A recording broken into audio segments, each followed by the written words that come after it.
ಪುನೀತ್ ರಾಜ್ಕುಮಾರ್ ನಿಜಕ್ಕೂ ದೇವರಾಗಿದ್ದಾರೆ. ಅಭಿಮಾನಿಗಳ ಆರಾಧ್ಯ ದೈವರಾಗಿದ್ದಾರೆ. 1 ವರ್ಷವಾದರೂ ಅಭಿಮಾನಿಗಳಿಂದ ಅದೇ ಪ್ರೀತಿ, ಅದೇ ಗೌರವ, ಅದೇ ನೋವು ಇವತ್ತೂ ಅನಾವರಣವಾಯಿತು.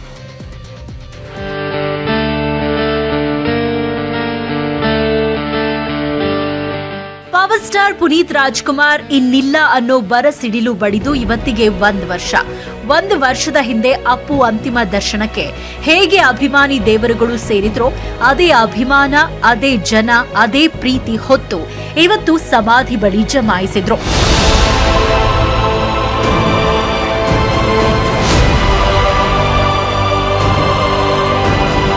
ಬೆಳಗ್ಗೆ ಅಶ್ವಿನಿ ಪುನೀತ್ ರಾಜ್ಕುಮಾರ್ ಹಾಗೂ ಮಕ್ಕಳು ಶಿವಣ್ಣ, ರಾಘಣ್ಣ ಕುಟುಂಬ ಮನೆಯಲ್ಲಿ ವಿಶೇಷ ಪೂಜೆ ಸಲ್ಲಿಸಿದ್ರು. ಮನೆ ಬಳಿ ಬಂದ ಅಭಿಮಾನಿಗಳಿಗೂ ಊಟದ ವ್ಯವಸ್ಥೆ ಮಾಡಿದ್ರು.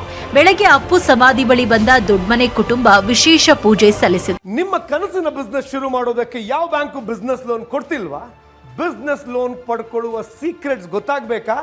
ಫ್ರೀಡಮ್ ಆಪ್ ಅನ್ನ ಈಗಲೇ ಡೌನ್ಲೋಡ್ ಮಾಡಿ. ಪರಮಾತ್ಮನಿಗೆ ಇಷ್ಟವಾದ ಬಗೆ ಬಗೆಯ ತಿಂಡಿ ತಿನಿಸು ತಂದು ಎಡೆ ಇಟ್ಟು ಪೂಜಿಸಿದ್ರು.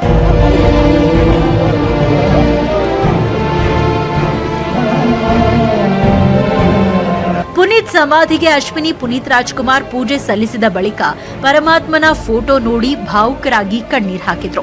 ಆ ಬಳಿಕ ಅಭಿಮಾನಿಗಳಿಗೆ ಏರ್ಪಡಿಸಿದ್ದ ಅನ್ನದಾನಕ್ಕೆ ಚಾಲನೆ ಕೊಟ್ರು.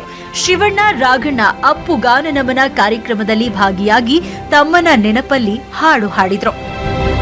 ಬೇಡುವನು ವರವನ್ನು ಕೊಡೆ ತಾಯಿ ಜನ್ಮವನ್ನು ಕಡೆತನಕ ಮರೆಯಲ್ಲ ಜೋಗಿ, ಕಡೆತನಕ ಮರೆಯಲ್ಲ ಜೋಗಿ. ಇನ್ನು ಅಪ್ಪು ಅಗಲಿಕೆಯ ವರ್ಷದ ನೆನಪಿಗಾಗಿ ಸಾಧು ಕೋಕಿಲಾ ಟೀಮ್ 24 ಗಂಟೆಗಳ ಮ್ಯಾರಥಾನ್ ಸಂಗೀತ ಕಾರ್ಯಕ್ರಮ ನಡೆಸಿಕೊಟ್ರು. ಇದೇ ವೇದಿಕೆಯಲ್ಲಿ 22 ದಿನ ಕಂದಮ್ಮನಿಗೆ ಪುನೀತ್ ರಾಜ್ಕುಮಾರ್ ಅಂತ ನಾಮಕರಣವೂ ನಡೆಯಿತು.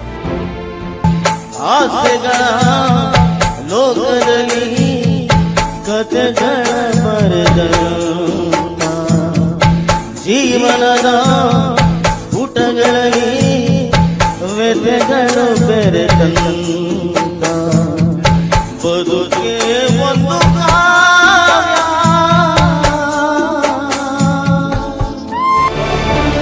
ಅಪ್ಪು ಅಭಿಮಾನಿಗಳ ಅಭಿಮಾನ ಎಳ್ಳಷ್ಟು ಕಡಿಮೆಯಾಗಿಲ್ಲ ಅನ್ನೋದಕ್ಕೆ ಇವತ್ತಿನ ಜನಸ್ತೋಮ ಸಾಕ್ಷಿಯಾಯಿತು. ದೂರದ ಊರಿನಿಂದ ತಿಂಗಳುಗಟ್ಟಲೆ ಕಡ್ಲೆಪುರಿ ಪೋಣಿಸಿ ಅಪ್ಪುಗೆ ಹಾರ ತಂದಿದ್ರು. ದೇವರಿಗೆ ಹಾಕುವ ರುದ್ರಾಕ್ಷಿಯನ್ನ ಹಾರವನ್ನಾಗಿ ಮಾಡಿಕೊಂಡು ಅಪ್ಪುಗಾಗಿ ತಂದಿದ್ರು.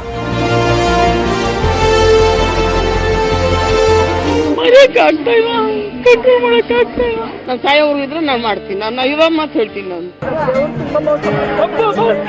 ಹಿಂದೆ ನೆನಪಿಲ್ಲ, ಮುಂದೇನಾಗುತ್ತೆ ಗೊತ್ತಿಲ್ಲ.